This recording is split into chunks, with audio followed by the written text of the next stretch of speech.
Well, turning to politics, with the transition of city government most likely happening as soon as next week. If Mayor Byron Brown signs that contract with the Western Region OTB, there's a renewed attention on the finances in the city of Buffalo. If you remember, during his State of the City address in May, Mayor Brown proposed a 9% tax hike. Eventually, the Common Council reduced that to a little more than 4%, but it's still not enough to fill the budget gaps, and now lawmakers will have to figure that out in the coming months. And so I'm joined now by Two on Your Side's Nate Benson. Do we have an idea of how big that budget gap will be? Because a lot of people are talking about the budget gap. Yeah, Claudine, like my relationship with the gym, it's complicated. We've seen numbers as low as $10 million and as high as $60 million, and it really depends on a lot of things happening all at once. The Buffalo Control Board says there will likely be a $10 to $15 million budget deficit, and they say it's pretty normal for any city in New York State.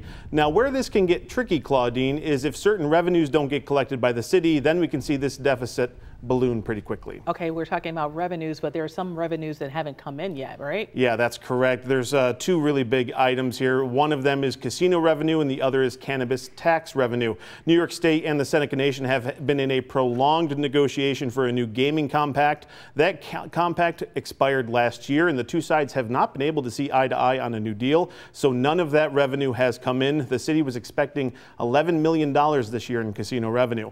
As for the cannabis tax collection, the city anticipated it would collect $3 million in the last fiscal year, but according to city records, they only collected a little more than $95,000. The target for this fiscal year is much lower, with the city expecting to collect $1.2 million. So you add all of those missed revenues up, and it really, can balloon to about north of $30 million pretty quick, Claudine. It's really interesting, but we know that the lawmakers have to have some options because we're talking about a budget gap. So what options do they have? Yeah, there's really no silver bullet here. It's interesting. I talked to Council Member Mitch Nowakowski a short time ago. He says the city will not be able to cut staff or services and expect to fix this gap. He said Albany will need to step up and provide more aid. However, Assemblymember John Rivera said that New York already increased state aid by $5 million and the city is still in the hole. Rivera said the city needs to make tougher decisions. Now, on top of all of that, the Control Board recommended the city use more American Rescue Plan funds that have not been delivered to cultural organizations